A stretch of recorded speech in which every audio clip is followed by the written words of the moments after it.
Somewhere in the South Atlantic, in the second week of February 2025, there are hours between watches when the ship finds its rhythm and the work stops and the ocean becomes simply the ocean, not a training exercise, not a navigational problem, not a milestone on a route that the palace has publicized and the press is tracking.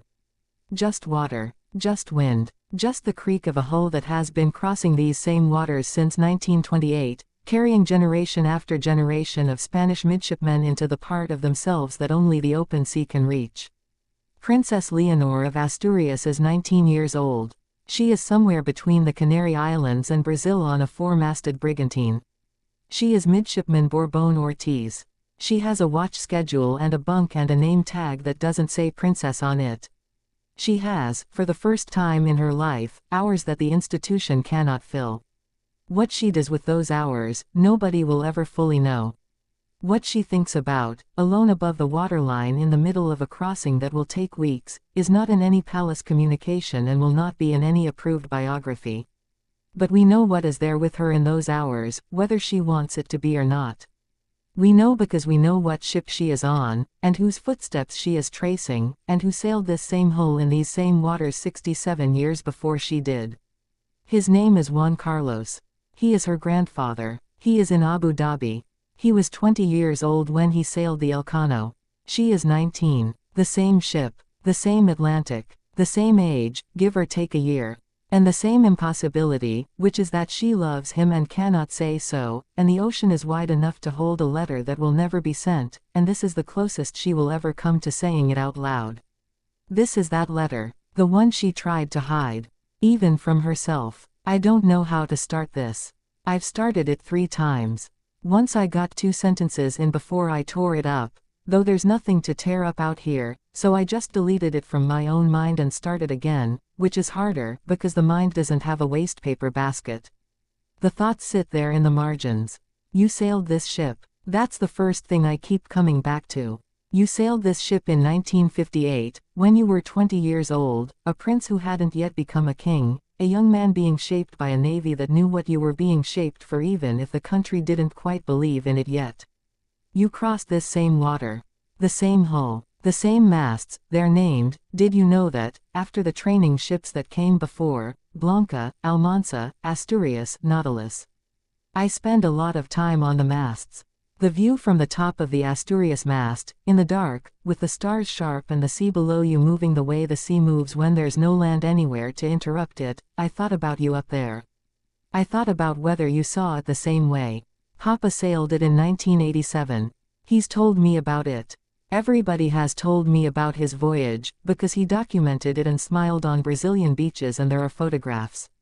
Your voyage is less documented. You were 20 and Spain was a different country, Franco was still alive, the transition was 15 years away, the crown you were being prepared for was one that nobody was entirely certain would ever actually be yours to wear. You sailed this ship in a Spain that didn't yet know what it was going to become, in an era when the shape of the future was not visible from where you stood. And now I'm sailing it. And the future from where I stand is not entirely clear either, just in different ways. I need to tell you what I know. I need to write it out, here, where nobody can see it, because I have never been able to say it out loud and I am not sure I ever will be. I know what you did on the 23rd of February, 1981. I know it the way everyone my age knows it, from history lessons, from documentary footage, from the grainy television images that every Spanish child eventually sees. The tanks rolling into the Congreso de los Diputados, Lieutenant Colonel Tillero firing his pistol into the ceiling of the chamber, the deputies throwing themselves to the floor. Democracy, our democracy, the one that your generation built from the rubble of 40 years of dictatorship, apparently ending in real time on national television. And I know what you did that night. While the coup was still unfolding, while the outcome was genuinely unclear, while Spain held its breath and military commanders across the country waited to see which way the wind was going to blow, you spent the night on the telephone. You called general after general.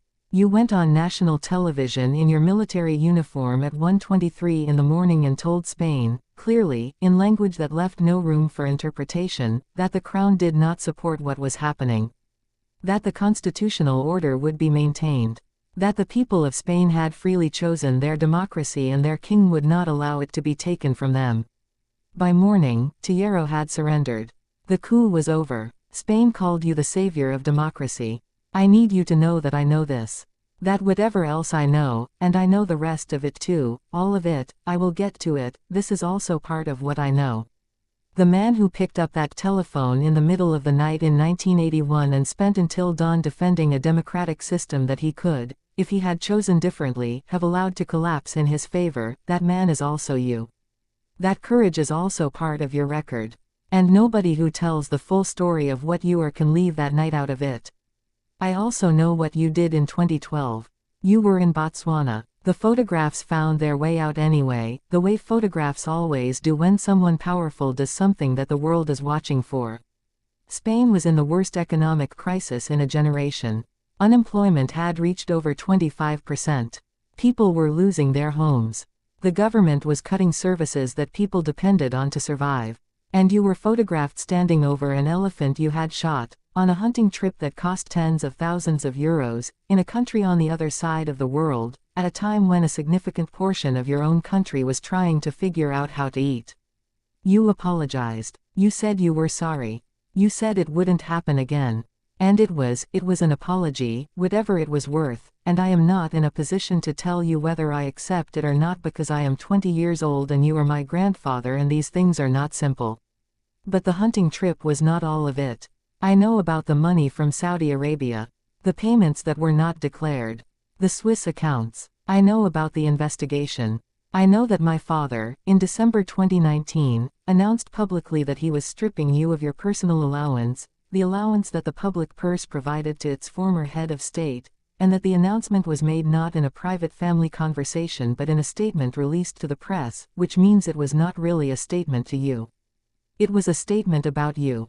To everyone else. I was 14 years old. I need you to understand what 14 feels like, in this context. 14 is old enough to read the news. Old enough to understand what an investigation means, and what it means when your father makes a public announcement about your grandfather's money that ends with your grandfather leaving the country. Not for a visit. Not for a sailing regatta. For exile. The word I'm not supposed to use, but which is the word. You left Spain in August 2020 and you went to Abu Dhabi, and I was 14, and I understood what was happening, and I didn't know how to hold it. Because here is what I have been trying to figure out, in the years since, and I think about it up here on the mast more than I should, probably. Here is the question I don't have an answer to. How do you love someone fully and clearly while also knowing, fully and clearly, what they did? Not abstractly, not as history, as your grandfather, as the man who was kind to you in the specific ways that grandfathers are kind, who was present in your childhood in ways that are simply personal and not institutional at all, who you loved with the ordinary, uncomplicated love of a child who doesn't yet know everything. And then you know everything. And the love doesn't stop. It just becomes more complicated than any official communication can hold. I cannot visit you in Abu Dhabi. I cannot be photographed there. I cannot be seen to be in a relationship with you that contradicts the position my father took when he made you leave, or when he let you leave, or when he failed to ask you to stay, depending on which version of what happened you believe. The institution requires a certain posture, and the posture requires a certain distance, and the distance is maintained not because I chose it but because it was the only way to save what you nearly destroyed. That sentence is the one I can't say out loud. I'm sorry, but I'm out here in the middle of the Atlantic on the ship you sailed when you were 20 years old, and if I can't say it here then I can't say it anywhere. You nearly destroyed it. The institution that my family has spent 4 generations building, that you spent your best decades serving faithfully, that you risked your life for in a parliament building in 1981, you nearly destroyed it with the money and the secrecy and the hunting trips and the choices that said, in the end, that you believed the crown was yours in a different way than you had told people it was. Not a responsibility but an entitlement. Not a service but a reward. My father spent his first decade as king cleaning up after you. He is still cleaning up. The approval rating I carry into my own role, 8.1, the highest in the family, is built, in part, on the contrast between what I am and what you became. The ground under my feet was prepared by his decade of careful, scrupulous, deliberate distance from everything you represented in your worst years. I benefit from that. Every midshipman who addresses me as Bourbon Ortiz, every person who sees the parachute badge and the naval rank and thinks maybe the monarchy has learned something, all of that exists because my father chose the institution over you. And I am grateful to him. And I love you. Both of those things are true.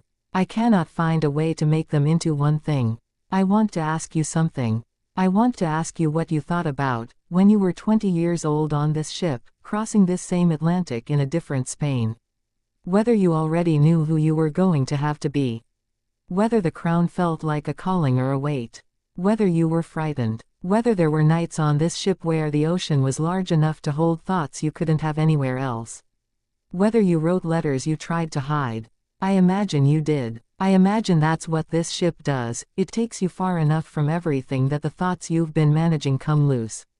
The ones you've been keeping in order through discipline and schedule and the professional certainty that there is always a next task, a next watch, a next port. Out here there is sometimes just the water. And the water doesn't care who you are. I have your name. Not legally, legally I am Bourbon Ortiz, both parents, the middle-class practicality of my mother's family sitting beside the dynasty of yours. But Bourbon is yours, your line, your inheritance. The dynastic thread that runs from wherever it begins all the way to this mast, this ocean, this watch at 2 in the morning when Spain is 6 time zones away and getting farther. I carry your legacy in both of its forms. The man who saved democracy in 1981. The man who left the country in disgrace in 2020. I carry both. I don't get to choose which one I inherit because the answer is both of them, always, regardless of what any official communication says or declines to say. You were my grandfather. I want you to know that I know the full story. Not the official version, the full version. The 23F and the elephant. The democratic hero and the Swiss accounts. The man who built this institution and the man who nearly took it apart. I know all of it, and knowing all of it doesn't change the fact of what you are to me, which is something that no institution has a name for and no palace communication can contain. I don't know if I'll send this. I probably won't. There is no mechanism by which a future Queen of Spain writes to her exiled grandfather and sends the letter and has it received and replied to without that correspondence becoming, eventually, a document. And documents have consequences that people have. But I am out here on the ship you once sailed, in the middle of the ocean you once crossed, and I am 20 years old, and you were 20 when you did this, and the water between us and the shore is deep enough to hold what I have never been able to say anywhere else. I love you. I know what you did. I love you. I am going to fold this up now and put it somewhere I don't have to look at it. Not the sea gives things back, eventually. Somewhere inside the part of myself that this crossing is reaching, the part that the institution doesn't have access to and the press can't photograph and the palace can't approve. The part that is mine. Just mine. I'll keep it there. Your granddaughter, Leonor. There is no confirmed letter. There may never be one.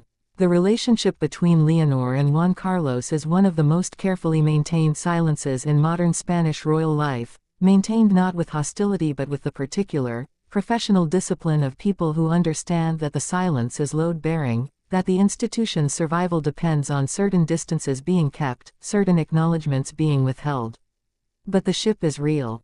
Juan Carlos I sailed the Elcano as a midshipman in 1958. Felipe VI trained aboard in 1987. Hello. Leonor sailed it in 2025. 3 generations of the same family on the same hull, crossing the same Atlantic at roughly the same age. The lineage is real. The silence around it is real. And out there, somewhere between the Canary Islands and Brazil, in the hours between watches when the ocean becomes simply the ocean, it would be the most human thing in the world if the 20-year-old heir presumptive to the Spanish throne spent some of those hours thinking about her grandfather. About what he did in 1981. About what he did in 2012. About the name she carries and the institution she is being built to lead and the man who is alive, in Abu Dhabi, who sailed this same ship when he was her age. She tried to hide it. Whatever form it took, a thought, a letter, a conversation with the dark water at 2 in the morning, she tried to keep it inside the part of herself that belongs only to her. We know it's there because we know what love is. And because we know what ships do to people when the shore disappears. They make the hidden things surface.